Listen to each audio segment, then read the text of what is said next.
болса Ақтау-Шетпе жолының 58-ші шақырымындамыз. Бұл дәліз Жерорта теңізі мен Кавказ елдерін Орталық Азия арқылы Шығыс Азия елдерімен біріктіреді. Армысыздар ағайын, эфирде инвестиция және даму бағдарламасы. Сіздермен бірге мен Думан Мұхамедқали. Жоба аймақ пен жалпы елдің экономикалық дамуын қолдайды және өңірлік ынтымақтастықты дамытуға бағытталған. В рамках реализации государственной программы «Нұрлы жол» мемлекеттік Нұрлы жол бағдарламасы шеңберінде Ақтау-Бейнеу автожолының құрылысы қарқынды жүріп жатыр. Ұзақтығы 470 шақырымды құрайды. Оның 100 шақырымы республикалық бюджеттен болса, қалған 370 шақырым құрылысын Азия даму банкі қаржыландырып отыр. За счет финансирования Азиатского банка развития, с софинансированием республиканского бюджета также. Аңғайлы стратегиялық орналасуының арқасында Қазақстан жібек жолы жаңа көліктік желісі бойымен өтетін халықаралық сауданың басым бөлігінен пайда таба алады. Ақтау-Бейнеу жол учаскесі Азия даму банкі қаржыландыратын маңызды жобалардың бірі.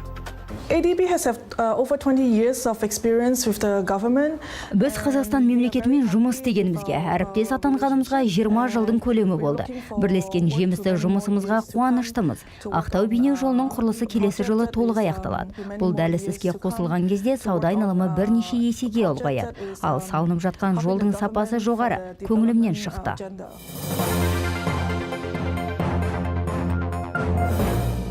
Жабынның төменгі қабатын салу жұмыстары жүргізілді. Біз оның асфальтобетон қоспасының температурасын және де геометриялық параметрлерін өлшейміз, соны қадағалаймыз. Салып болған асфальтобетонның тығыздалу коэффициентін және де водонасыщениесін анықтаймыз.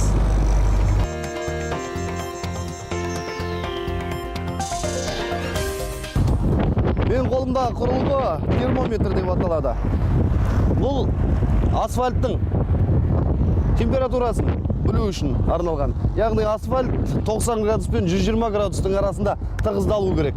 Одан төмендеп кетсе, ондай жағдайда асфальттың құрамы дұрыс болмайды және де сапасына әсер етеді. Зауыттың өзінен асфальт 150 градуспен келеді екен. Қазіргі таңда Шетпе-Жетібай Ақтау учаскесіндегі құрылыс қарқынды жүруде. 170 шақырым жол. Бұл бөлікте 20 аялдама, 10 демалыс алаңдары салынады. Шетпеден Жетібайға дейін екінші категориялы 85 км жол салынып жатыр қазір. Жетібайдан Ақтауға дейін бірінші категориялы 69 км жол салынып жатыр. Екі ортада 16 км орташа ремонтты жол салынады.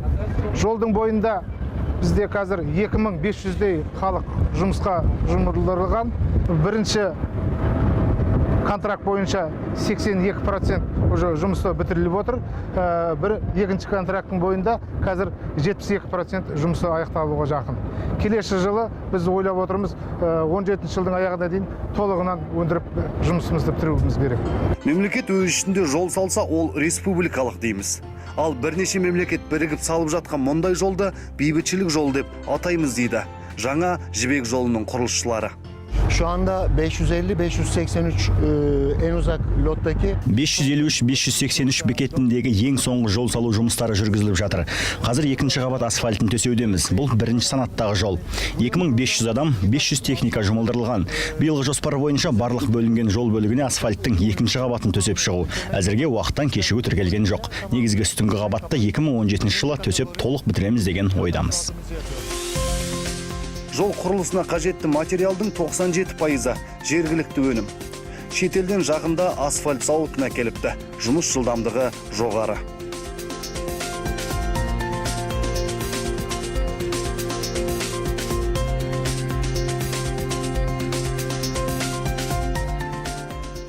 Менің артында тұрған асфальт зауыты. Қазақстанда әзірше бұндай біреу ғана сағатына 300 тонна асфальт шығарады.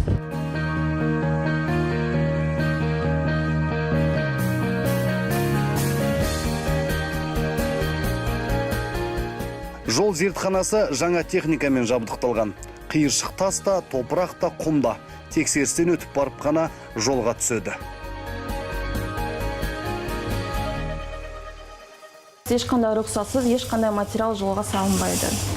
Сонымен қатар айта кетейік дегеніміз, әрдайым күнделікті барлық материалдар бізге келген уақытта тексерістен өтеді. Яғни оның сапасы тексеріледі. Одан кейін ғана ол жолға салынады.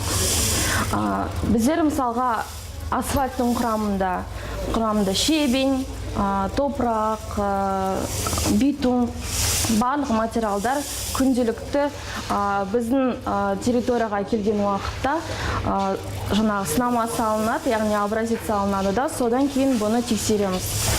Егер де бір біздің стандартқа келіспейтін жағдайлар болса, бұл материал басқа жерге өңделеді, апарылады, ол қолданылмайды.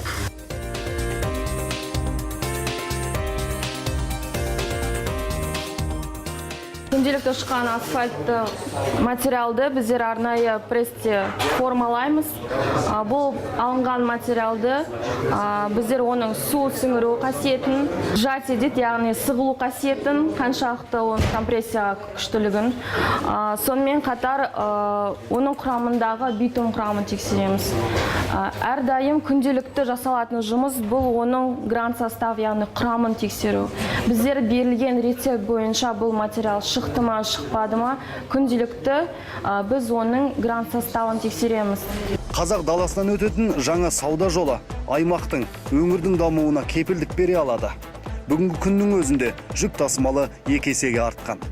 Қазіргі тұрған жеріміз 6 километрі жаңа басталып отырған жолдың, салып отырған жолдың. Бүгінгі таңға 95 километр жаңа қабат салынды, төменгі қабат салынды. Қалғаны 40 километр қалды бүгінгі таңға. Бұнау деген жаңа екінші контракт 4 жолақты жол болады. Ортасында мына разделительный полосасында ограждение болады. Екі жағында ограждение болады. Разметкалары термопластиктан болады бұл жерде.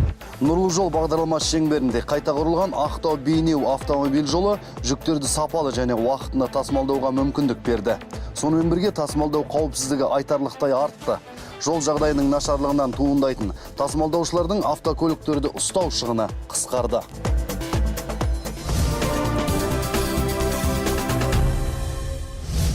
7 қазанда Қазақстан Республикасы парламент мәжілісінің экономикалық реформа және өңірлік даму комитетінің көшпелі отырысы өтті.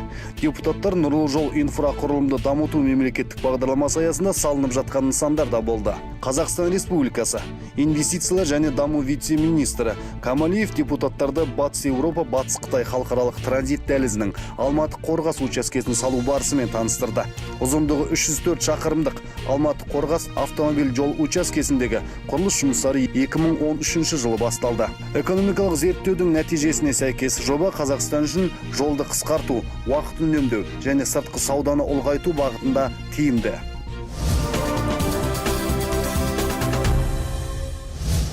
Ағымдағы жылда ұлттық флот әрқайсының дедвейті 7000 тонна болатын жібек жолы және атамекен атты 2 құрғақ жүк кемелерімен толықты.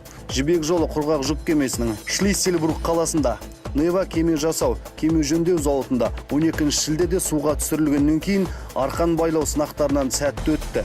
Және ағымдағы жылы 27 қыркүйекте Ақтау тіркеу портына келді. Сонымен қатар ағымдағы жылғы 6 қазанда атамекен құрғақ жүк кемесі суға түсірілді. Ақтау портына келуі ағымдағы жылдың қарашасына жоспарланған.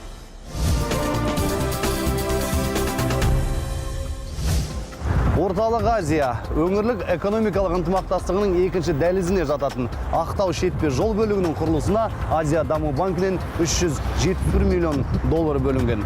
Бүгінгі айтарым осы. Жақсы күнде жүздескенше аман сау болыңыздар ағайын.